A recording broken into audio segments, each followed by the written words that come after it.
Hello again. This is John Burroughs. I'm going to be doing podcast number 15. The title is Corona, the Gratefuls versus the Entitled. And this is essentially also a plea uh, for some of the irresponsibility that's going on out there to stop. But anyway, as you know, if you've listened to my podcasts in the past, I always try to set them up from real life examples, and I'm going to do the same here. Um, First example I can think of is my stepfather. He had many, many faults, which um, may be the subject of a podcast later. You may be able to find a chapter in my book that I have not posted yet. But one thing he was a person that took his job seriously. And his job for most of his life was captain of a merchant marine vessel that usually had anywhere from 75 to 120 crew members to, basically keep the ship operating smoothly as they made voyages around the world. Of course, he's been around the world 25 plus times. But as captain, he was responsible for the lives of every one of his crew members. That's where the buck stopped. And he had a thick book of procedures and processes to go through when they ran into certain troubles, whether expected or unexpected. They had a process and direction for each thing. For instance, an unexpected squall or storm, he had ways of and directions on how to handling that. Or even an expected storm, there were ways to handle that. Of course, people on a ship for long periods of time have their own conflicts with each other, and he had directions on the way to handle that. But the reason why I bring that up was he took that responsibility very seriously. In fact, can I say it for sure? Because I never experienced with him some of the stories he told me about, but uh, his passion in telling me the stories really told me he was telling the truth. And you could tell he valued each and every one of his crew members' lives as much as he valued his own. So, in today's world, with this corona going on, we have to learn how to do that and respect that. Another example I can give you is one more on a personal level, where I was working for a major telecommunications company. I might have mentioned this, I don't know, in my book or in previous podcasts. I don't think I have, though. But was the AIDS epidemic. Granted, it wasn't a pandemic, but when it first hit, people didn't know what was going on. Um, People were dying from it quite rapidly, and there was no real cure at that time for what was happening. And, the funny thing is, not funny at all, but the ironic thing is, originally it was thought of as a gay disease, which we all found out later, which was sure to come, that it didn't affect only gays, and I have no prejudice against the homosexual community whatsoever, but that's how it started out. And so what happened was, in those instances, people kind of took a sigh of relief at the very beginning. But this company I worked for, like my father's ship manual, they had a book of systems and practices on what to do to protect your personal health and safety.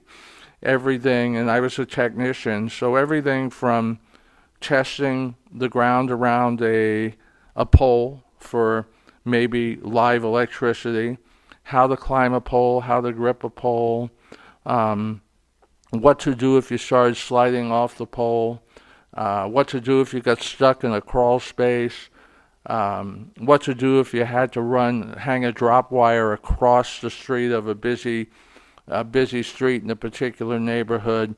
All these practices, because the book basically stated you have the right to protect your personal health and safety when it is appropriate to do so.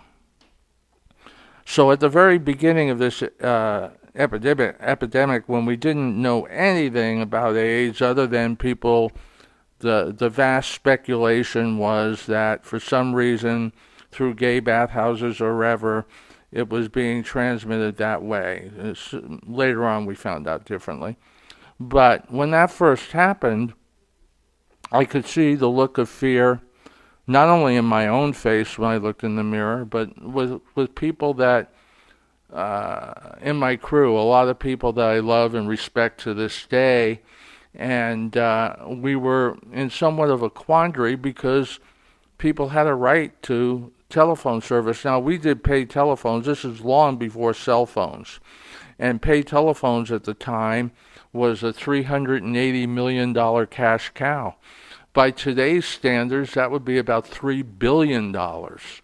Okay, so anyway, I decided I would draft a letter out of genuine concern, because we had no guidelines on how to handle this, to the president of the company. I mean, everybody looked at me like I was a little, come on, you're going to draft a letter to the president of the company, it's going to go into the circular file. And at the risk of sounding egotistical, I think I put the letter very eloquently and addressed the concerns of all, both craft, as we call it, or technicians, or the everyday workers and management. I was concerned for all of them. But anyway, the reason I wrote this letter was I was given a repair ticket to a notorious gay bar called The Answer, and I basically refused the ticket on the fact that everyone knew that it was a gay bar and that AIDS was an unknown disease that killed at the time. So I refused the ticket, wrote a letter. The thrust of the letter was essentially saying we have practices to help our personal health and safety in every condition imaginable that we might run into in our jobs, yet we have never run into something like this, and we need direction. And until then, without direction, I consider it a threat to my personal health and safety, along with my fellow crew members. They consider it that way. But at the same time, if you can come up with something that reasonably calms us down and says, okay, this is what you need to do if you're going to go into a place that's suspected of being able to transmit this disease quite easily. So needless to say, I wrote the letter to the president, and a couple of days later, the local management came out to our crew with a process, which was essentially that when we went into institutions like that, we would wear surgical gloves, a face mask, and we would have a can of disinfectant in order to go out and repair the payphone. The idea is there's certain things when you're repairing a payphone, like running your hand down the armored cord of the handset, and you could cut yourself or whatever. And so, but we were given a process, and that's what I asked for. And every member of the crew signed the letter, so we knew we were agreeing that if they came up with a process, we had to follow it. There was no arguing that. So, of course, I get the ticket the next day to go out to The Answer, and I go in there and I pull my tool belt out of my truck. I put it around my waist. I snap my face mask up over my nose and mouth. I put my gloves on and I grab my can of surgical disinfectant and I walk into the answer. And behind the answer, for descriptive purposes, so you can understand how I felt and how this gentleman felt, I felt a little ridiculous going in there like that, but they have a right to their payphone service. And the guy behind the bar was a big, very actually good-looking gentleman but he was buffed. I mean, there was no doubt he kept himself in great shape. So I walk in, I have this stuff on, and he asked me, "What in the hell are you doing?" And I pulled my mask away from my face, and I said, "I'm here to repair your payphone." Snap, the mask was back on my face. And he goes, "Well, why do you need all that?" And I told him it's the policy we now have in order to protect ourselves against the AIDS disease that we don't know a lot about. Well, he just looked at me and said, "Get the hell out of here." So I got the hell out of there like he requested. I phoned up dispatch, and this time I called in and said customer refused access, which means the manager had to go in. But that's just a story of what people have to do. They have to try and protect themselves and their family and everybody else. Now, later on, people started finding out that it was transmitted by exchange of bodily fluids. It had nothing to do with being homosexual. And I remember when people first thought it was a homosexual disease, you could see certain people just calm down. But when they found out it wasn't just a homosexual disease, you could see the fear return, and you could see them running up saying, I'm going to go get a test today. I'm going to go get a test today, you know. So, in other words, that's another example of a person just trying to speak for those who might be afraid to speak up, or whatever the case may be. Now, let's get to today's situation. When I say the gratefuls, I'm talking about people, the baby boomers and stuff like that. There's exceptions to every rule. We had our idiots. We had our people that thought that they were the greatest things in the world. But most of the people back then were grateful for whatever they had, no matter how much or how little. You had the hippie generation that was concerned with society in a different way. Maybe they didn't approach it in the same way, but it was based on, of course it was based on drugs and quote-unquote free love, but it was also based on love of your fellow man, fellow person. And these hippies were what you would call nowadays millennials, but they were concerned with their fellow person, young or old, even though they didn't agree with them politically or philosophically or whatever.